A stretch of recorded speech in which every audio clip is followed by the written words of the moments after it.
किन्नर चुड़ैल। गोरखपुर नाम का एक गांव हुआ करता था।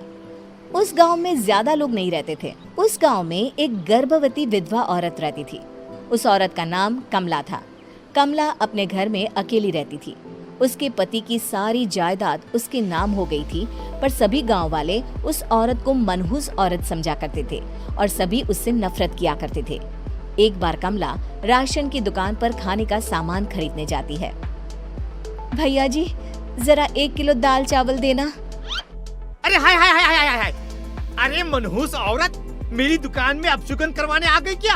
हैं? चल जा यहाँ से, मैं कुछ नहीं देने वाला हूँ तुझे। भाग भाग यहाँ से, चल जा निकल।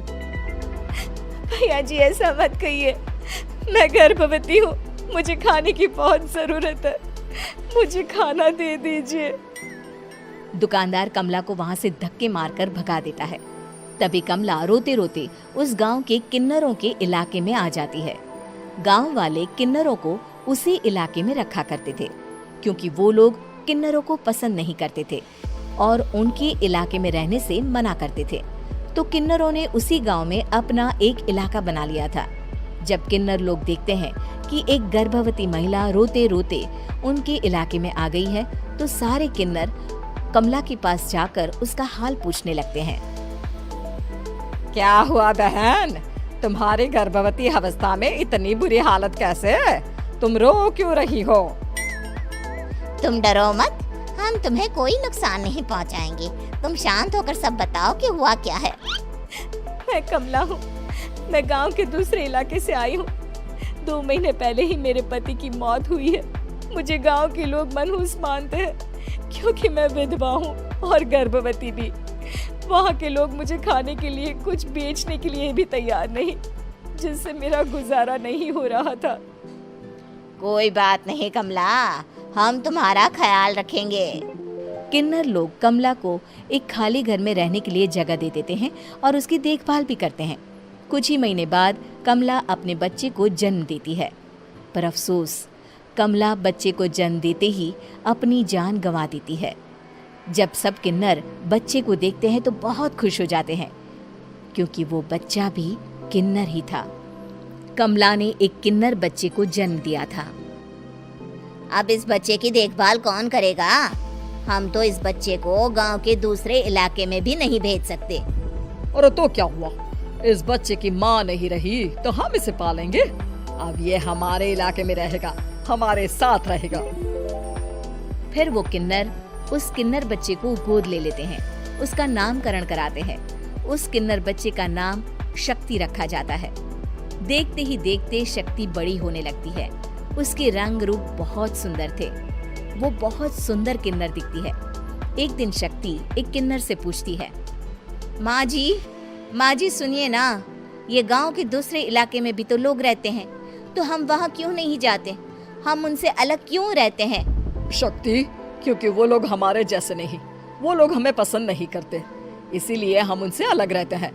क्यों? वो हमें क्यों पसंद नहीं करते? मुझे एक बार उस इलाके में जाना है, मैं एक बार वहाँ जाकर घूम कर आऊं। शक्ति, खबरदार, जो तू उस इलाके में कभी भी गई तो अपनी जान नहीं गंवाना चाहती तो उस इलाके में कभी कदम भी नहीं रखेगी, समझी? इतना कहकर वो किन्नर वहाँ से चली जाती है। शक्ति उस किन्नर की बात सुनकर बहुत रोती है। माँ जी, ऐसा कैसे कह सकती है?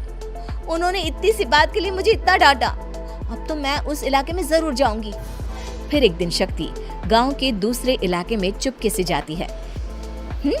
ये लोग तो हमारे जैसे ही इंसान हैं, तो ये हमसे नफरत क्यों करते हैं? जब शक्ति उस इलाके में पहुंचती है तो गांव के सारे आदमी उसके रूप से मोहित हो जाते हैं। वो लोग ये अंदाजा नहीं लगा पाते कि वो किन्नर है। शक्ति की सुंदरता देखकर सारे गांव वाले उसकी तारीफ करने लगते हैं।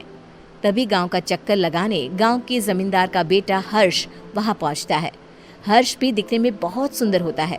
जब हर्ष ने शक्ति को देखा तो वो भी उससे मोहित हो गया, और जब शक्ति की नजर हर्ष पर पड़ी तो वो हर्ष को देखकर मोहित हो गई।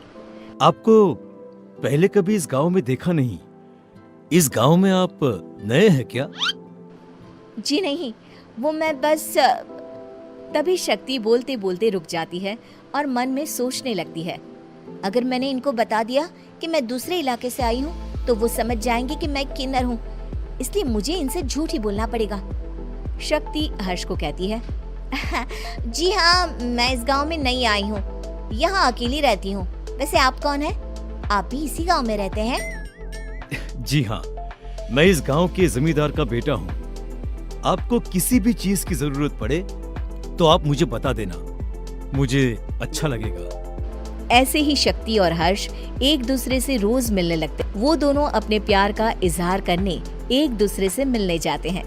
तभी शक्ति का पीछा करते करते एक किन्नर वहां आ जाती है।